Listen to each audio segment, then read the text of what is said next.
For all those that have been fans of the guy that came out in '03 with Get Rich or Die Trying, for those that know before that, you know, he had Power of the Dollar, all the G-Unit mixtapes with Big Mike, DJ Who Kid. This guy has been a figurehead in hip-hop culture, a figurehead in hip-hop just popular culture in general.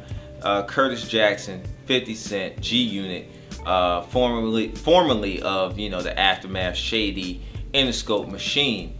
The time that he came out, it was a whirlwind, a superstorm. Him, Lloyd Banks, Young Buck. I guess we can even, Tony Yayo. We can throw the Game in there. You know, Game was later, but we can throw the Game in there. I don't think hip hop had ever seen something hit the way that he hit.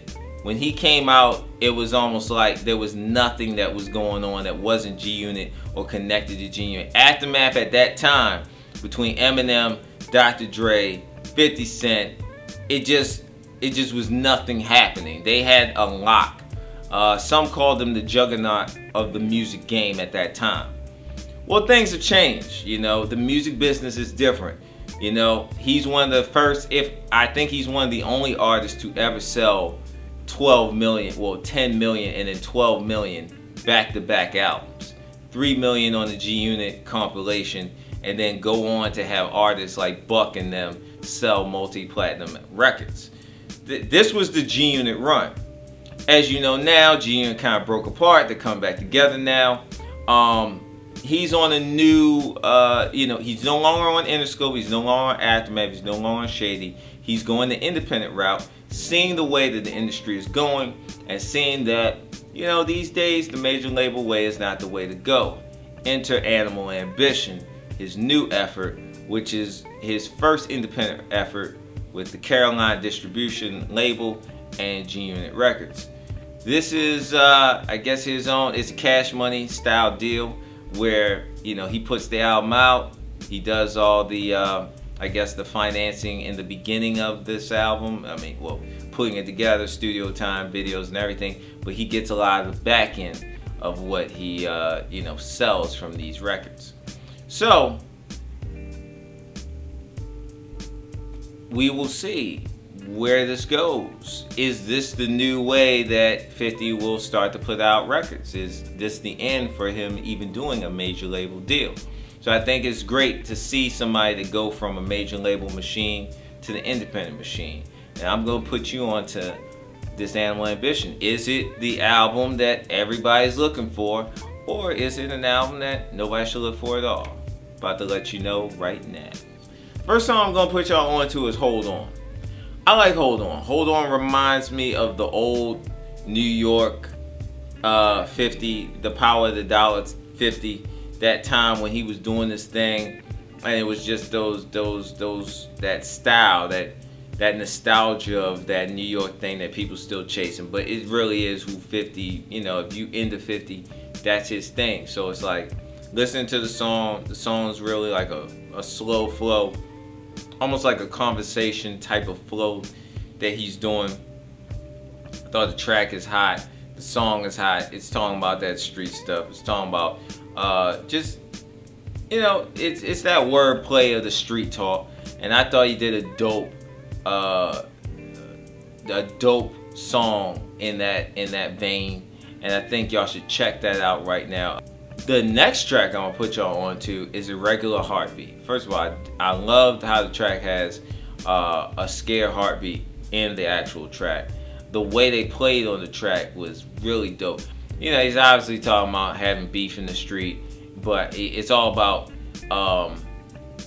verbalizing fear. All the lyrics are talking about the conversation between someone who is not afraid to someone who is afraid.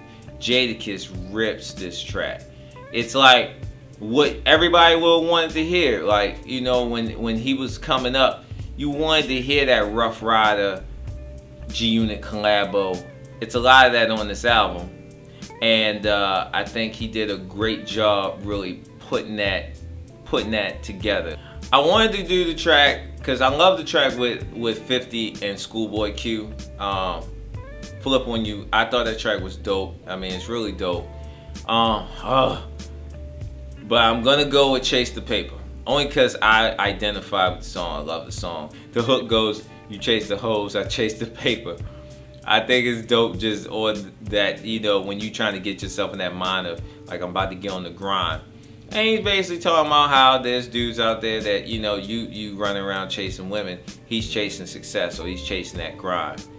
Dope track. Check that out. So we now are at the point where, you know, I tell you what you should do, and I think you should buy it. As a matter of fact, I'm telling you to buy it because it's an independent effort. It's 50's first independent effort. He no longer has a label. He talks about a lot in interviews of the label really telling him what to, like, not telling him what to do, but picking songs that maybe he didn't want to go with. This album, there's no Candy Shop. I like Candy Shop. I know there's somebody that might be like, oh, Candy Shop. When it come on the club, you know the girls are going to move. The club is going to move. So it's like, I think those tracks are dope. I think but I think it's cool that he's doing something that is like, there is no real catchy single to this album, and I think that he did that on purpose. And I think if he was with a parent label, he wouldn't have been able to come out with a whole album full of no tracks that could go to radio. Yeah, there are tracks that are violent. Yeah, there are tracks that are 50 songs, and if you know 50 Cent, if you like 50 Cent, you know what you're getting. But the concept of the album is animal ambition, and all the tracks embody that, where it's about being ambitious, even if it is aggressive. So, comment below, tell me what you think. Tell me what, when you listen to it, on wherever you're listening to, what listening at, you know, wherever you listen to on the web or hear it on the radio. Tell me what you think. Tell me what your responses are below. Follow me at DoneSon1. Check out all the Tums videos. Subscribe now. And see you soon. This is the Unnamed Music Show.